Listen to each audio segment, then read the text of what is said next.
Assalamualaikum warahmatullahi wabarakatuh. Bismillahirrahmanirrahim. Tabarakalladzi nazzala al-furqana ala 'abdihi liyakuna lil 'alamina nadhira. Allahumma shalli wa sallim ala sayyidina maulana Muhammadin wa ala alihi washabihi asma'in, amma ba'du. Yang sangat saya hormati Rektor Tribakti Kiai Haji Abdul Kafabi, semua keluarga Lirboyo, semua yang hadir yang saya hormati. Ini tadi saya diajari doa maksa Tuhan. Saya punya sanad yang mungkin lebih keren. Jadi ada seorang Arabi berdoa di Raudhah, ya Allah, jika engkau jadikan orang soleh, maka yang senang adalah kekasihmu. Jika engkau menjadikan saya orang fasik, maka yang senang musuhmu, yaitu iblis. Tinggal jenengan mau nyenangkan kekasihmu apa musuhmu. Akhirnya ada hatif, ya sudah, soleh saja soleh. Doa kok gitu. Artinya kalau seseorang soleh yang suka siapa? Rasulullah. Rasulullah berstatus Habibullah. Ya Allah, kalau engkau jadikan aku orang soleh yang suka kekasihmu. Kalau aku jadi orang fasik yang suka musuhmu. Terserah jenengan mau menyenangkan musuhmu apa menyenangkan kekasihmu. Coba ampun, terserah jenengan. Tentu pilihannya Allah menyenangkan kekasih Allah. Itu saya ijazahkan ini. Semoga agak diterima. Covid. Jadi kalau di Ihya itu ada Kitabul Wujdi, ada yang baca Al-Wajdi. Tinggal zaman mondok ngarokati apa enggak tahu saya. Resiko mondok Lirboyo memang gitu, kata Mbah Mun itu harus semuanya diharokati. Tapi kata Mbah Mun ini sarang, jangan harokati semua, jangan maknani semua. Kalau dalil di sini katanya kan apa itu al ilmu sayyidun wal kitabatu qaiduhu. Jadi ilmu itu ibarat hewan liar, supaya enggak liar dicancang gitu. Tapi kata Mbah Mun ambek cancang kabeh ya ketekekan mati gitu. Jadi ini, nah saya ini kan dikatakan Gus Kafabi tadi cucu murid. Ini saya senang sekali karena memang saya jarang mau diundang pengajian umum. Karena diundang itu artinya kan makmur, diperintah. Sehingga ini sekaligus maklumat, yang nggak merasa mbah guru jangan ngundang saya, itu kualat nanti. Karena saya berkali-kali bilang hormat kiai itu wajib, tapi ngatur kiai itu haram. Jadi aturan mainnya jelas, hormat kiai itu wajib, seneng kiai wajib, tapi kalau ngatur kiai haram. Ngatur itu ya fatwa aja, fatwa ya. Begini, saya ini baru neliti, mungkin ini tahadus bin nikmat. Saya berkali-kali rembukan sama, termasuk diantaranya sama Profesor Quraish Shihab. Itu mau menjadikan manhajul Quran itu mudah. Di antara kitab yang saya pelajari serius itu kitab Syajaratul Ma'arif. Nanti sebagian tak tinggal di sini biar diajarkan Gus Rizza.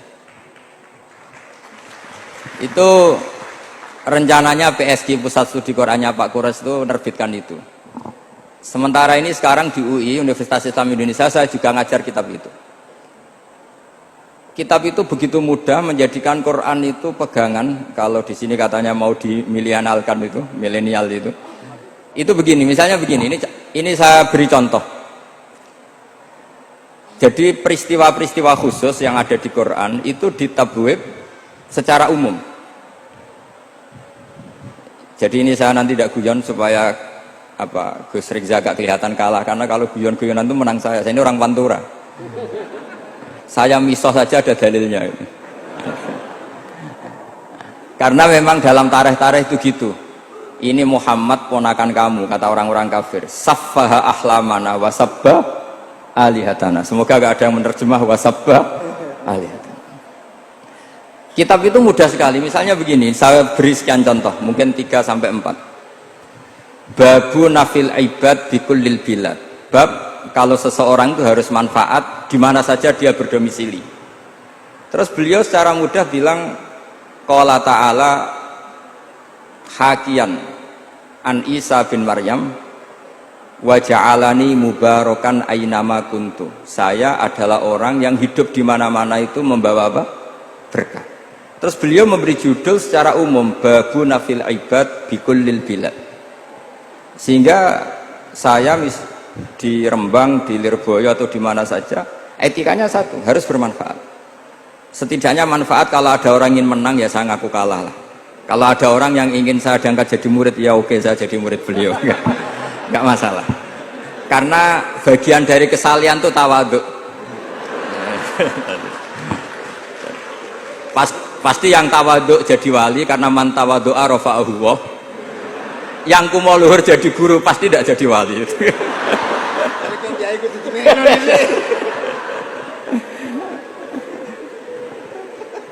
Terus ada bab yang sesuai dalam konteks Indonesia. Itu juga dibabkan umum, babu saddid dzara'i.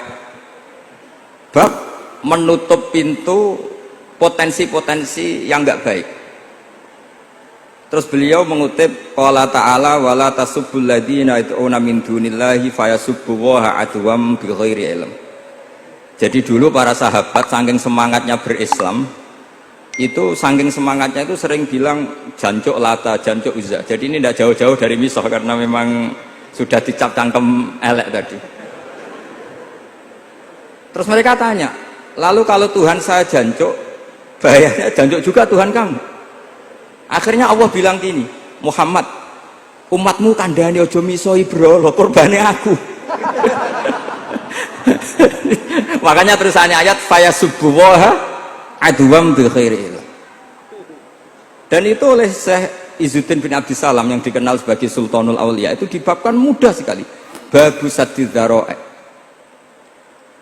Jadi kalau kamu ingin Allah tidak dipisoi, Islam tidak disakiti, kamu jangan menyakiti agama lain. Itu bagian dari mencintai Islam. Jangan kira kita hormat sama agama lain karena ikrar, tidak, itu bagian dari mencintai Islam. Terus mengutip sekian hadis, la yasubbur rajulu abahu. Sebagian riwayat la yal'anur rajulu abahu. Ada yang baca layal ani, terserah lah. Kalau nahiyah layal an sapa rajulu, terserah lah. Apa khobar bimanal amri apa bacanya layal an itu bisa dipasul masail nanti itu. Jangan sampai seseorang tuh misoi bapaknya. Kata para sahabat, wa kaifa yasubbur rajul abahu. Bagaimana mungkin seseorang misoi bapaknya sendiri? Terus kata Rasulullah, yasubbu abar rajuli fayasubbu abah. Wa yasubbu ummar rajuli fayasubbu ummah. Dia misoi bapaknya orang lain kemudian dibalas bapaknya dipisah. Ini penting saya utarakan. Jadi mudah sekali. Terus dibabkan di bab umum itu babu saddid dzara'i. Sehingga peristiwa yang khususiyah ini menjadi bisa ditarik kesimpulan secara umum dan Quran maupun hadis mengawal kita ila yaumil kiamah. Karena kita ada kehilangan stok untuk memaknai Quran dan hadis dengan cara yang diajarkan Syekh Izzuddin bin Abdissalam yang kita kenal, beliau termasuk Sultanul Ulama. Contoh ketiga ini yang paling penting dan itu saya sering utarakan. Beliau bikin judul la yutrakul haqqu li ajlil batil. Kebenaran tidak boleh ditinggalkan hanya karena banyak kebatilan. Uniknya apa? Beliau pakai dalil, saya yakin seorang Dr. Riza pun nggak terlintas kalau itu ada. Meskipun bikin rumus istihad tadi yang nggak ada kembarannya tadi. Karena ulama yang waras ya nggak ingin ngembari rumus seperti itu. Memang nggak perlu dikembarin, apalagi dosen-dosen tribakti itu nggak suka. Ini padune ra kuat gaji kan gitu. Itu kan dalih ya, dalih supaya ngirit ya. Wes mulang gak arep-arep gaji barokah gitu. Itu mesti kong kali kong sama bendara ya. Karo yayasan itu. Itu ada judul la yutrakul haqqu li ajlil batil. Itu uniknya beliau hanya dalil inna sofa wal marwata min sya'airillah faman hajjal baita wa atamara fala junaha alaihi ayyat tawafa bihima. Sofa dan Marwah itu hakikatnya adalah min syairillah, termasuk syiar-syiarnya Allah. Maka siapa yang haji maupun umroh enggak apa-apa. Allah dalam bahasakan itu enggak apa-apa, fala junah enggak apa-apa, terus saja tawaf di situ. Memang dalam bahasa Quran enggak bahasa sa'i tapi pakai bahasa tawaf, ayat tawafa bihima. Kata Syekh Izzuddin bin Abdissalam, di sofa ini ada Isab nama berhala, di Marwah ada Nailah juga nama berhala. Yang orang-orang jahiliyah dulu ini menyembah dua berhala ini. Karena ada berhala mereka merasa risih kalau ibadah ritual tauhid di situ. Tapi kata Allah, teruskan saja kamu tawaf di situ atau sa'i di situ. Artinya apa? Kebenaran tetap diperintahkan meskipun ada kebatilan. Jadi gampang sekali. Terus beliau bikin judul la yutrakul haqqu li ajlil batil. Barang hak itu tidak boleh ditinggalkan karena barang batil. Saya di mana-mana kalau boleh dikatakan fatwa. Kalau ada orang mati karena narkoba atau karena mendem atau karena koplo atau karena oplosan, itu kita sebagai kiai datang saja. Tapi tidak harus kiai yang top-top kayak Gus Rizal, salah satu kiai datang. Karena sekali kita tidak datang, mereka akan menciptakan tradisi baru dalam penguburan. Kiai ratekong, soleh-soleh ratekong, dipendem ala mereka. Didekno ambek diminumi arak. Sehingga kita datang ini karena apa? Sebetulnya demi melaksanakan syariat Islam, memperlakukan janazatu muslim. Kita kelola secara Islam. Meskipun mangkel, kita mangkel, wong mati kok oplosan. Mati-mati pas sujud kan keren. Atau mati karena gaji terlambat kan keren. Ini mati kok. Atau mati karena miskin telat apa? Gaji kan keren, tirakat lah qanaah. Nah. Betul, ini mas-mas kalau yang mencintai bapak ada kesampaian, syahid cinta itu juga syahid. Asal tidak pernah lihat, tidak pernah SMS. Ngempet tok itu kalau mati itu syahid. Tapi syaratnya nggak ngelihat, nggak nge-SMS, nggak WA. Pokoknya seperti itu. Nah, ini penting saya utarakan. Saya pernah diundang salah satu acara akad nikah. Itu yang undang itu nanggap ketoprak. Gus nanti ada ketoprak di rumah saya, tapi jangan nggak usah lihat itu. Tapi jam 9 ngakatkan anak saya. Ya saya datang. Pas itu memang nggak ada udzur saya datang. Itu sudah ada biduannya banyak di situ. Kenapa saya datang? Pikiran saya tadi. Kalau kiai tidak menyaksikan akad nikah, nanti mereka bisa bikin cara akad dengan cara mereka sendiri. Sehingga takbir-takbir yang di fikih, misalnya walimatul ursi itu kalau ada ikhtilatur rijal wan nisa haram hadir. Itu nggak pernah dilakukan oleh guru-guru kita. Setahu saya, Mbah Mun, bapak saya, guru-guru kita, meskipun ada ikhtilatur rijal wan nisa, mereka kalau ada walimatul ursi asal tidak ada udzur itu datang. Karena la yutrakul haqqu li ajlil batil. Padahal jelas di bajuri di Anatut Talibin jika hunaka muharramun harumal khudur. Entah kalau Gus Rizal baca hurrimal khudur atau harumal khudur, tidak tahu. Saya ini kan bisa debat ini. Karena saya santri sarang, jadi kalau baca 2 kali harumal khudur atau hurrimal khudur. Tapi kalau yang santri sini mau tidak mau ya anut harokatnya guru tadi. Resikonya nurut itu harus ikut haruma apa hurrima. Kalau saya karena enggak dimaknani, jadi ya bingung. Maksudnya bingung milih, saking banyaknya ilmu. Bukan bingung karena goblok, bukan.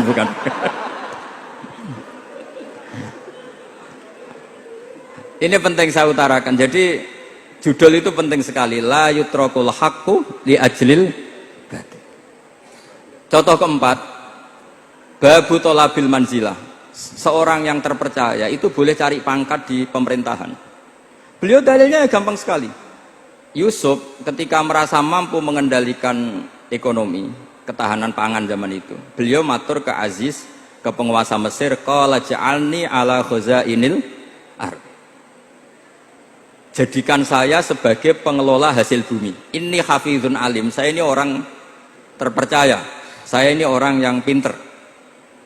Maka ngaku pinter itu boleh asal pinter betul. Karena Nabi Yusuf bilang ini hafizun alim. Ini sudah 4, sampai berapa? 7 sampai 7. 5 aja nanti ilmunya habis. Jadi saya mohon nanti kitab itu saya tinggal 1, tolong dipelajari teman-teman supaya ada cara mudah. Dan kitab itu pernah dibaca Syekhina Kiai Maimun di Sarang, pernah tak bawa ke Jakarta, saya diskusikan dengan Pak Profesor Quraisy Shihab. Terus sekarang juga dalam proses diterjemah. Tapi saya mohon ini yang nggak penting, terjemahnya itu nggak penting. Ini anak-anak Lirboyo kan bisa ngartikan sendiri, bukan sekedar terjemah tapi ngartikan sendiri. Itu unik, cara memahami itu unik sekali dan mudah. Jadi setiap peristiwa khusus itu diberi judul umum. Nah barokahnya judul umum ini, Quran itu menjadi ngawal kita ila yaumil qiyamah. Tapi kalau itu kamu anggap ini peristiwa Yusuf, ini peristiwa Yakub, peristiwa Ibrahim, maka seakan-akan Quran itu tidak untuk kita. Makanya tadi, misalnya wala tasubul ladina dibabkan babu saddid dzara'i. Itu semudah itu, segampang itu. Sehingga dalam kitab Minhajul Abidin diterangkan ada seorang wali yang takut dosa karena banyak perempuan cantik yang pakai celana pendek, banyak bulat lah di dunia itu. Singkat cerita dia uzlah, dia santai-santai di gunung makan rerumputan. Terus ada wali yang kelasnya lebih tinggi. Kamu di sini ngapain uzlah? Kenapa? Meninggalkan dosa. Terus digojlok sama wali yang lebih senior. Kira-kira ya saya gojlok Gus Rizal gitu. Kata si wali yang lebih senior tadi, taraktum ummata Muhammadin fi aidil mubtadi'ah. Sebetulnya kamu itu tidak menghindari dosa, tapi malah parah. Ketika umat tidak kamu pimpin, artinya membiarkan dipimpin kelompok lain. Dan itu bisa orang ahli bid'ah, bisa orang kafir, bisa yang lebih menyesatkan. Jadi uzlah itu tidak solusi. Ini pentingnya pembanding. Jadi gak apa-apa nanti setelah saya ngisi, dikasih kesempatan untuk bully saya, gak apa-apa. Saya terlalu sakti untuk dikalahkan. Jadi artinya muhibbin saya itu gak ngefek lah kalau saya diadili siapa? Gus Riksa. Gak ngefek. Jadi menurut saya nanti tak kasih kesempatan untuk ngadili saya. Terus setelah itu selesai, saya tidak jawab lagi. Sebagai latihan calon wali itu harus sabar, man. Jadi wal kadhiminal ghaidha wal afina anin nas. Jadi setelah saya dibully nanti saya bilang sudah saya maafkan, wassalamualaikum, terus gitu.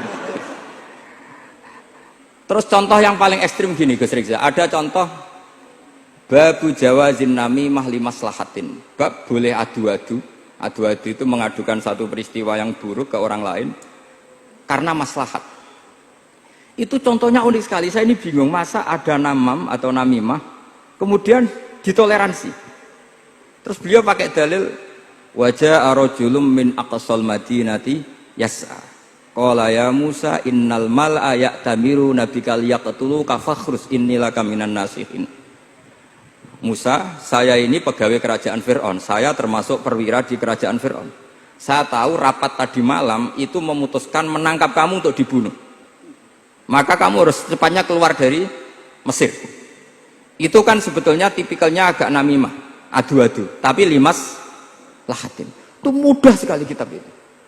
Jadi saya mohon anak-anak Tribakti yang mau mengkaji Quran ingin alim, pakai kitab itu. Saya jamin kalau khatam pasti alim. Khatam paham maksudnya. Daripada sampean pakai metode usul fikih itu keruwetan, karena selain judulnya sudah ruwet. Lubul usul itu sudah ruwet. Dulu saya ngaji di sarang itu, semua satu kelas itu semuanya dapat 4 terus. Kecuali saya tidak dapat nilai karena gurunya bingung biji.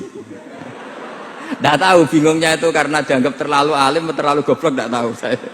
Yang jelas usul fikih saya itu nggak ada nilainya. Begini kalau dalam usul fikih kan begini.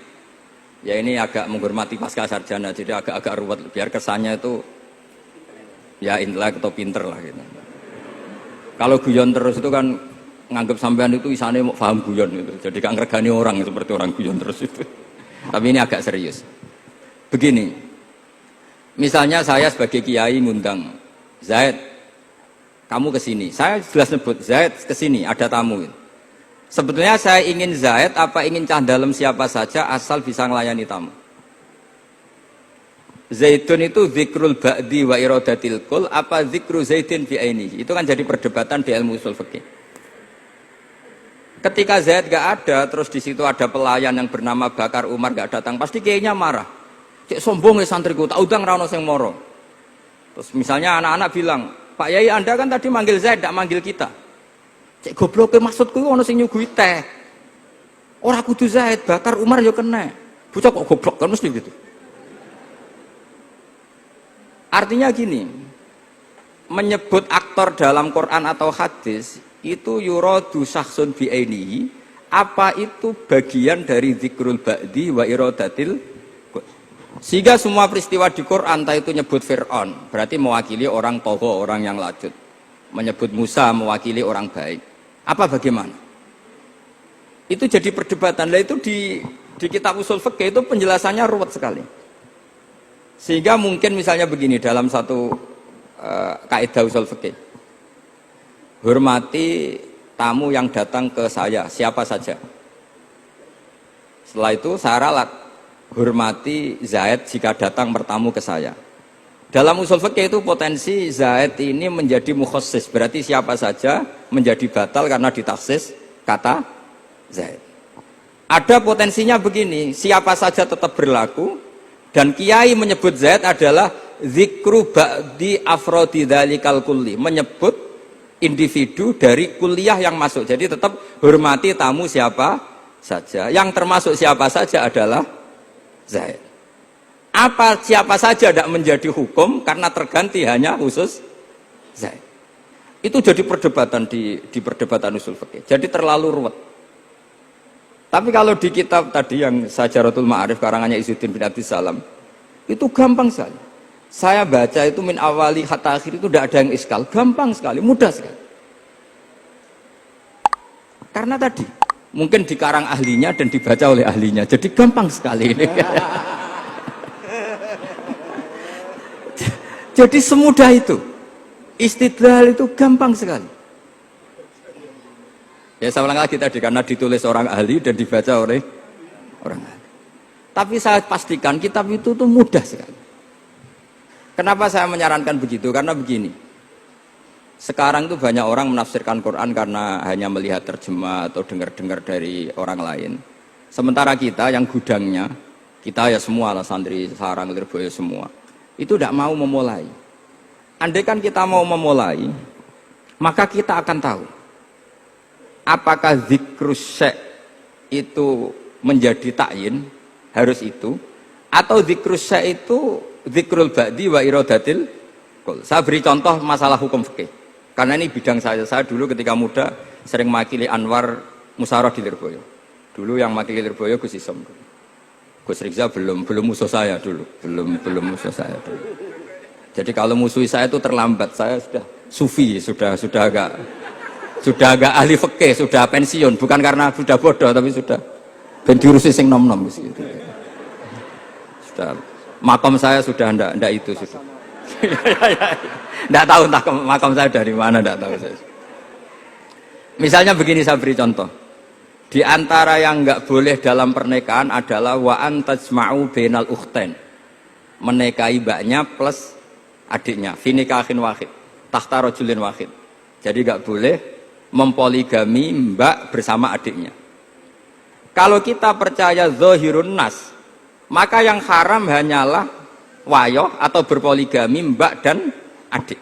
Dan itu bahaya kalau Anda memahami seperti itu. Zaman Rasulullah Sugeng ngendikan ditambahi satu tok sama Nabi. Wala benal mar'ati wa ammatiha wala benal mar'ati wa kholatiha. Itu kalau orang Jawa kan satu, karena bule dan bude orang Jawa itu sama, dari bapak ya bule, dari ibu juga bule. Tapi kalau orang Arab bilang min jatil ab disebut ammah, min jatil dikatakan kholah.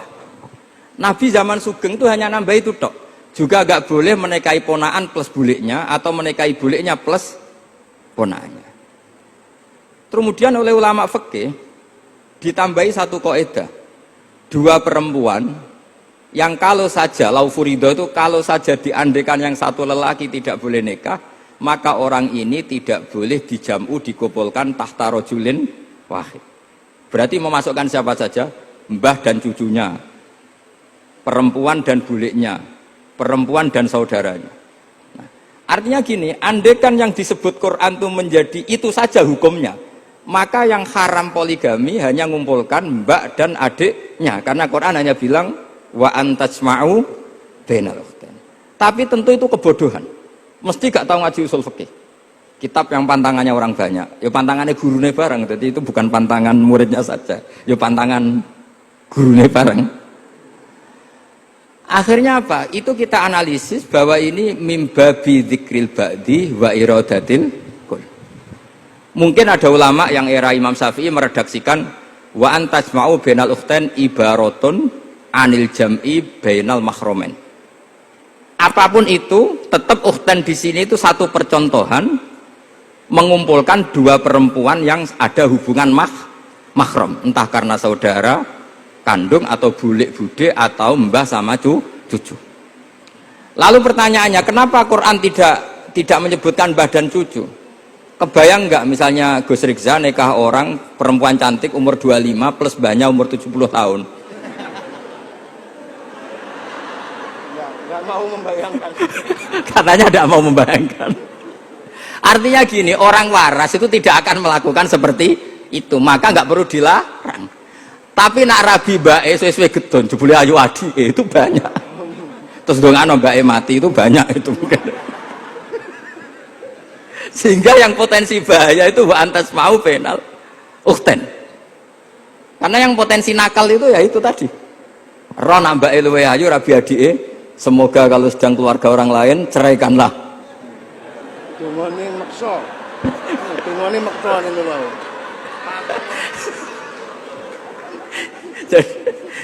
Jadi ini penting saya utarakan. Jadi ini serius tapi saya tetap rileks. Jadi mohon dipelajari lah usul fikih. Kalau usul fikih Anda kesulitan, pelajari saja kitab Syajaratul apa? Ma'arif. Nanti kitabnya saya titipkan siapa saja Pak. Insya Allah sampai ke kursi saya. Apa kitab Syajaratul Ma'arif. Itu menurut saya kitab terbaik dalam mempermudah memahami Quran. Ya modelnya begitu, misalnya tadi babun nafil ibad bikulil bilad, bab seorang hamba sebaiknya di mana saja bermanfaat. Terus cerita tentang Nabi Isa, wa ja'alani mubarakan aina ma kuntu. Saya masih ingat baca kitab supaya Pondok Lirboyo bangga bahwa cucu muridnya alim alama. Jadi ini bagian dari itu. Wong putu muridnya we alim, bangunnya murid Lirboyo ra alim, wong putune we alim kan gitu. Jadi kalau sama ndak alim dosa gede. Saya kata Gus Kafabi kan putu murid, wong putune we alim mosok muridnya gak alim. Awas nak keman gak alim, sini-sini wong. Jadi harus mengkaca putune we alim, apalagi Anaknya pas. Apalagi anaknya pas.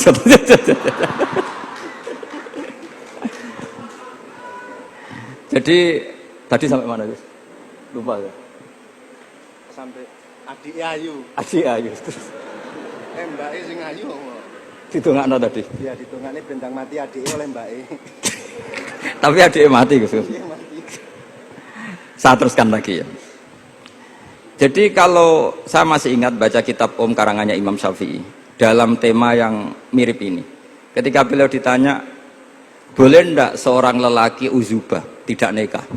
Waqat qala Rasulullah sallallahu alaihi wasallam andeka sunnati faman rohiba an sunnati falaysa minni. Itu kata Imam Syafi'i. Ya kalau dia tidak nikah karena benci sunnah Rasulullah itu buruk. Tapi kalau karena takdir dia tidak suka nikah atau enggak payu rabi ya enggak apa-apa. Terus Imam Syafi'i ditanya, apa dalilnya? Jawabnya Imam Syafi'i itu rileks sekali. Inna wa ta'ala dzakara abdan sholihan wa wasofa bi annahu hasur. Terus beliau baca ayat wa sayyidaw wa hasura wa nabiyyam minas sholihin. Allah itu menyebut sekian hambanya yang soleh, dan di antara hambanya yang soleh itu berstatus hasur, orang yang tidak nikah. Artinya tidak nikah itu bukan mengganggu kesalehan, maka uzubah itu halal. Semudah itu dulu orang memahami Quran. Kok sekarang jadi sulit tuh salah gurunya apa salah muridnya? Jadi ini cobalah di apa ya, saya memang ingin supaya Pondok Lirboyo itu mudah sekali paham Quran. Saya ini termasuk heran ya, kenapa saya yang ngomong tafsir itu menurut saya biasa saja sama. Tapi saya kata orang banyak itu sudah mufassir. Kenapa saya ngomong biasa saja? Karena ya tadi dengan perangkat-perangkat ilmu kayak usul fikih, kayak fikih sendiri, termasuk kitab Syajarut, memang memahami Quran itu gampang. Wong kafir saja bisa paham dulu. Umar ketika paham Quran itu belum Pondok Lirboyo, masih kafir, nggak pernah jadi mustahik, apalagi wakil rektor, nggak pernah. Tapi ketika adiknya Fatimah baca Quran, Toha ma anzalna alaikal Qur'ana litashqa illa tazkiratan liman, itu dia paham dan menjadi masuk Islam. Itu coba fahamnya itu sama ngajinya dulu mana? Dulu fahamnya karena Quran itu muyassar, mudah. Pernah ada seorang ustadz yang mungkin kalau sekarang agak ekstrim lah. Sama ndak usah bilang cingkrang, ndak usah, pokoknya agak ekstrim ini. Kamu kok senengannya nuduh orang itu. Sampai saya kadang ketularan, saya ini orang baik gak suka nuduh orang. Itu ada orang yang agak ekstrim itu, datang ke Harun ar-Rasyid. Ya Amirul Mukminin gitu. Inni nasihun laka famusaddidun alaika. Fala tajidanna alayya fi nafsika syai'an. Saya ini orang baik-baik, ingin nasihati jenengan, cuma saya agak kasar. Musaddid itu agak kasar. Dalam bahasa Arab musaddid siddah itu kasar. Kasar atau tegas, kasar lah. Dalam konteks ini maknanya kasar. Fala tajidanna alayya fi nafsika syai'an. Mohon jangan dimasukkan hati. Apa kata Harun Rasyid? Ngendikan itu mudah sekali dan itu sangat Qur'ani. Kata Harun ar-Rasyid, uskut ya ustad. Sebagian riwayat uskut ya jahil. Hei orang bodoh, kamu diam. Inna Allaha ta'ala ba'atha man huwa khairun minka ila man huwa syarrun minni. Wa ma'adzalika qala ta'ala faqula lahu qawlan layyinan la'allahu yatadzakkaru aw yakhsha. Kamu diam hei ustaz bodoh. Allah Ta'ala itu mengutus orang yang lebih baik ketimbang kamu, yaitu Nabi Musa, ke orang yang lebih buruk ketimbang saya, yaitu Fir'aun. Itu saja harus beretika. Faqula lahu qawlan layyinan. Kok kamu sama-sama muslim mau main kasar sama saya? Kitabnya mana? Kira-kira seperti itu. Akhirnya ustaz tadi, ternyata jenengan lebih alim, betul sias. Semudah itu orang memahami Quran. Inna wa ta'ala qad ba'asa man huwa khairun minka ila man huwa syarrun minni. Fa inna wa ta'ala ba'asa Musa. Wa Musa tentu lebih mulia ketimbang ustadz ini. Ila man huwa syarrun minni. Saelek-elek Harun Rasyid itu jelek Fir'aun. Musa yang Rasul yang orang sangat baik diutus ke orang yang sangat buruk yaitu Fir'aun, itu saja beretika faqula lahu qaulal layyin. Harus sopan. Jadi kayak apa? Saya bayangkan kayak apa bahagianya kita kalau melihat santri-santri ini memahami Quran seperti ini. Itu kan mudah, nggak perlu dokter, bisa juga perlu, bisa, maksudnya bisa, nggak perlu dapat honoris causa dari apa tadi? Profesor cangkem elek tadi. Profesor bidang cangkem elek. Jadi karena Quran itu dalil, kata Ibnu Abbas, Al-Quran dalil itu mudah ditaklukkan, dibawa kemana saja itu bisa. Nah ini yang terakhir, khasnya NU itu wasilah. Ini terakhir, nanti setelah ini selesai. Tapi saya mohon MC atau moderator atau siapa lah ngasih waktu Gus Rizal untuk bully saya, dan saya jamin tidak tak balas. Tidak tak balas dan saya latihan legowo tadi, wal afina aninas. Sudah itu kata Rasulullah kan gitu, orang yang meninggalkan debat padahal dia benar, bana wau betan firbatil jannah. Jadi sudah saya ingin masuk surga lah, tidak usah repot-repot berdebat. Wasilah misalnya Gus Kafabi niru Mbah Makhros atau Mbah Mun niru Mbah Karim niru Mbah Khalil Bangkalan sampai guru-gurunya. Karena zuriyatam ba'duha min ba'd. Saya juga alhamdulillah kemarin 3 bulan yang lalu, 4 bulan yang lalu Pak Said itu nyari nasabnya di Kudus. Kebetulan beliau sudah dengar-dengar kalau saudaranya Mbah Sahal itu sepupunya Mbah saya, nyari-nyari ketemu beliau senang sekali. Cuma terakhir tanya saya, Gus, saya dengan kamu tua mana? Tua saya, buyut kamu adik buyut saya, kata saya. Nyai Fadilah itu saudaranya buyut saya, Mbah Maksum buyut saya. Yang di Pondok Damaran, saya sampai sekarang masih ngajar di Pondok Damaran, belakangnya Masjid Menoro itu. Mbah Mun pernah cerita gini, orang itu banyak yang anti wasilah. Wasilah itu ya niru guru, gurunya guru. Langsung niru Kanjeng Nabi. Atau langsung niru pangeran kan. Itu Mbah Mun saya masih ingat betul dalilnya, ihdinas siratal mustaqim siratal ladzina an'amta 'alaihim.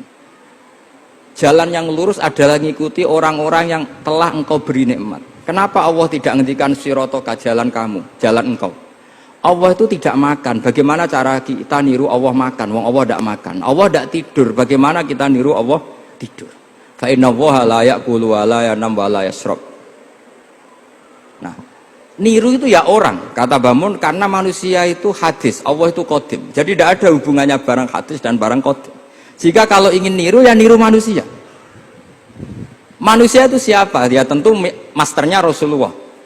Tapi kan walau lala ulama lama arafnal anbiya. Tanpa ulama kita tidak tahu Nabi melakukan apa, karena ini butuh sanad.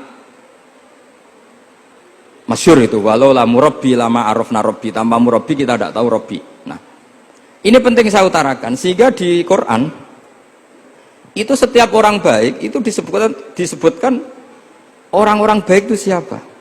Ulaikal ladzina an'ama Allahu 'alaihim minan nabiyyin min dzurriyyati Adam wa mimman hamalna ma'anu wa min dzurriyyati Ibrahim wa Israila wa mimman hadaina wastabaina. Selalu orang baik itu diceritakan orangnya dan ngikuti orang juga. Ulaikal ladzina hadahum wa fa bihudahum muqtadi. Kenapa? Karena kita tidak bisa niru Allah, karena Allah itu tidak makan, tidak minum, tidak tidur, tentu tidak nikah. Tapi sekarang orang tuh geger, wanut guru-guru ra mesti bener. Sing marai kaidah nak guru ra mesti bener tuh kita.